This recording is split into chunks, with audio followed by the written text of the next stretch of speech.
aujourd'hui, nous sommes ici dans le cadre d'une formation en gestion et prévention des conflits organisée par le réseau RECAP, Action pour la paix en Casamance. Et voilà, donc nous sommes ici dans le cadre de cette formation pour essayer d'acquérir de nouveaux outils qui nous permettraient de renforcer notre action sur le terrain. Parce que comme vous le savez, nous sommes des organisations féminines, mais qui œuvrent essentiellement pour le retour de la paix, la consolidation de la paix. Et dans ce cadre-là, nous sommes dans une situation contextuelle où les populations sont de retour dans leur village.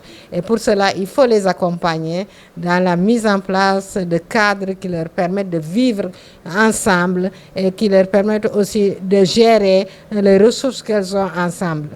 C'est dans ce cadre-là que nous sommes aujourd'hui ici pour voir comment nous pouvons travailler à renforcer la cohésion sociale, à renforcer les capacités des populations à s'autogérer, à gérer éventuellement des conflits qui pourraient survenir lors de retour, et même des conflits dans la région.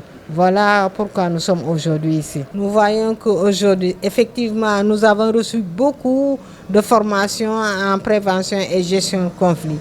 Mais toujours est-il que chaque fois que nous sommes dans ces situations, non seulement la formation est contextualisée, ça veut dire que nous avons dépassé un certain niveau et nous arrivons à un autre niveau.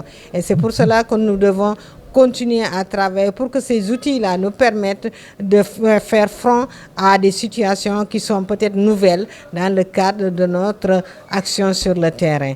C'est pour cela que je vous dis que vraiment nous sommes intéressés et contents de voir que les communications qui sont là mettent en évidence des outils et surtout montrer qu'il faut travailler sur les personnes pour arriver à asseoir la paix et une paix durable. Cette rencontre, en fait, elle est née d'un sentiment qu'on a eu, d'un besoin en formation, en gestion et en prévention de conflits, notamment concentré au niveau de la Casamance. Et donc on a fait une étude ou une cartographie des organisations qui travaillent dans les domaines de consolidation de la paix.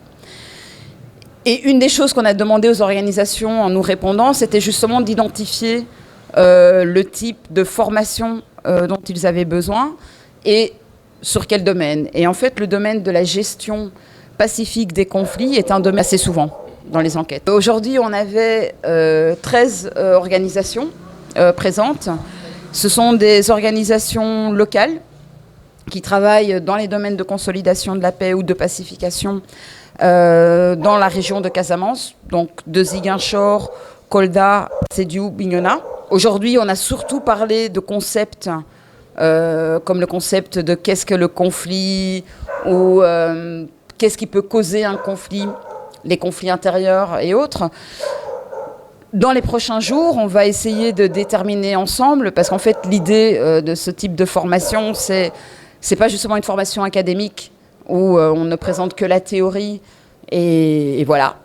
C'est vraiment une formation très pratique, donc on va demander même d'ailleurs aux participants de nous montrer les outils qu'ils utilisent. Aussi une session sur la sensibilité au conflit et ça va être important pour la communication, c'est justement sur la communication comme outil de gestion et de prévention de conflits. Moi je suis très satisfaite, j'ai des réactions et c'est ce que je dis souvent, on a souvent justement les outils déjà en nous de gestion de conflits. Souvent on se rend qu'on les maîtrise et je crois qu'aujourd'hui les participants ils ont justement démontré ça, c'est que beaucoup des concepts en fait ils en sont en fait très familiers déjà et c'est juste une manière de partager des expériences, d'échanger sur des manières de faire. Peut-être certains font et pas d'autres, mais c'est cet échange entre partenaires, entre organisations qui travaillent sur le même domaine, mais dans des zones différentes, qui selon moi est super intéressant. Et moi j'ai trouvé cette journée très intéressante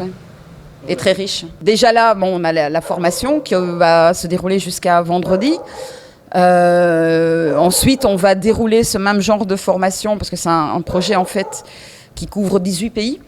Donc on va dérouler ce même genre de formation dans d'autres pays en l'adaptant chaque fois au contexte et à la langue aussi. Et puis on va, en fonction des besoins qu'on aura identifiés À chaque formation, on va développer d'autres outils de formation, donc en fonction de ce qui ressort des besoins.